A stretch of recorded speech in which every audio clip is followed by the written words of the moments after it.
Um grande olá para todos vocês, queridos estudantes. Bora estudar?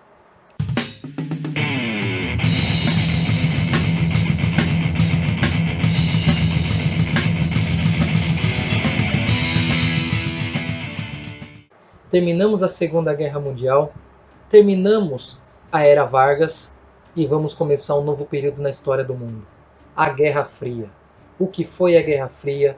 O que se deu nesse período que vai se estender de 1945 a 1991? Quais as transformações que isso vai trazer para o mundo de uma forma geral? O medo, as novidades, a cultura que vai se alterando, que vai se modificando por conta das mudanças que o mundo sofre. Vamos falar sobre isso durante alguns vídeos que faremos sobre este período tão intrigante que é a Guerra Fria. 6 de agosto de 1945, a bomba atômica, a primeira bomba atômica é lançada sobre uma cidade, a cidade japonesa de Hiroshima.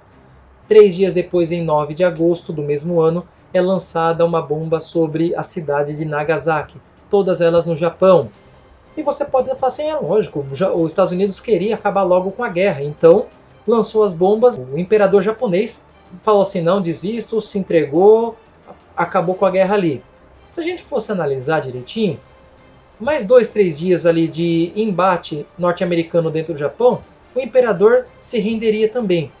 A bomba atômica, ela não foi uma lição para os japoneses. A bomba atômica foi uma mostra do poderio bélico dos Estados Unidos frente à União Soviética. Ela vai simbolizar o fim da Segunda Guerra Mundial, só que também vai mostrar para a União Soviética que quem tinha poder bélico eram os Estados Unidos. E isso vai funcionar. Stalin, após essa visão das bombas atômicas, vai chegar à incrível conclusão de que todo o poderio bélico soviético junto não era páreo para uma bombinha daquela sequer. Bombinha, tá bom? Então o fim da Segunda Guerra Mundial é o início oficial da Guerra Fria. Mas por que tem esse nome? Por que Guerra Fria? Existem alguns memes na internet de provas respondidas que foi uma guerra lutada na Sibéria, uma guerra lutada no inverno. Não tem nada a ver com temperatura de fato. Guerra Fria é o oposto de Guerra Quente. Sério? A Guerra Quente envolve conflito armado entre dois inimigos. Nesse caso aqui, os inimigos são Estados Unidos da América, o lado capitalista, e União Soviética, o lado comunista. Essas duas superpotências que emergiram após a Segunda Guerra Mundial vão passar todo esse período de 1945 a 1991 se degladiando, mas não com armas de fogo, e sim com palavras, com produção bélica, com produção tecnológica. Olha só a situação. Não teve confronto direto entre as duas potências. Não teve uma declaração de guerra dos Estados Unidos para com a União Soviética e nem vice-versa.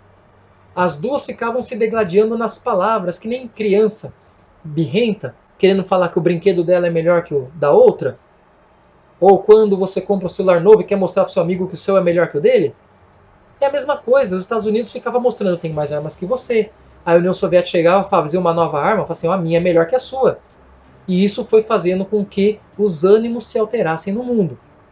Então, esse termo tem relação com o fato de não ter ocorrido um confronto armado direto entre as duas potências, Estados Unidos e União Soviética, mesmo tendo havido conflitos armados com apoio ou oposição entre essas duas potências, como foi no caso da intervenção na Guerra das Coreias, intervenção na Guerra do Vietnã ou em algumas guerras civis de independência na África.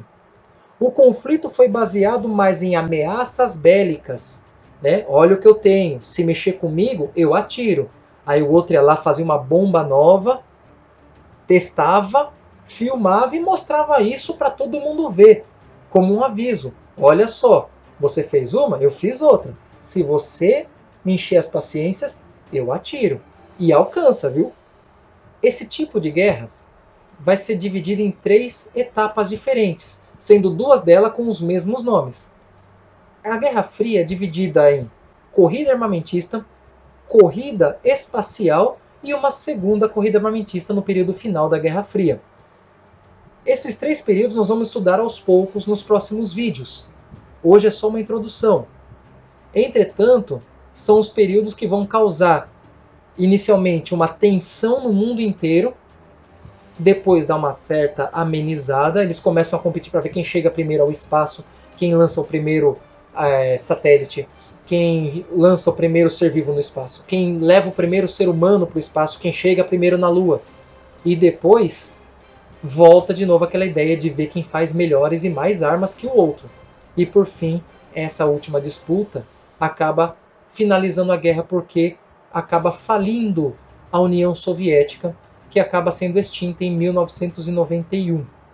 Dentro de toda essa situação, nós vamos ver a questão dos confrontos sociais, principalmente os raciais e de independência.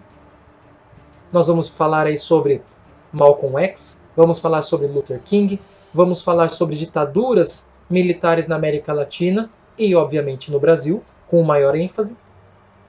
Nós vamos falar sobre alterações no padrão cultural e comportamental da sociedade de uma forma geral no mundo. Nós vamos falar de uma ascensão de um poder feminino muito maior, com conquistas de direitos sobre o seu corpo, direitos sobre o engravidar ou não engravidar, sobre casar ou não casar. Dentro desse contexto, nós temos, por exemplo, filmes que se passam nesse período. Os filmes do Rambo 1, 2 e 3, Rocky 4, Braddock 1 e 2, Código de Silêncio, Comando Delta 1 e 2 e Star Wars Episódio 4, 5 e 6. Além disso, nós temos alguns outros filmes que tratam sobre a situação a situação do racismo nos Estados Unidos. Por exemplo, Duelo de Titãs. O nosso vídeo de hoje é uma introdução. Espero que você tenha curtido. Espero que você esteja interessado em saber o que vai acontecer nesse período de Guerra Fria. Nos vemos no próximo vídeo. Fiquem com Deus, se cuidem. Abraços!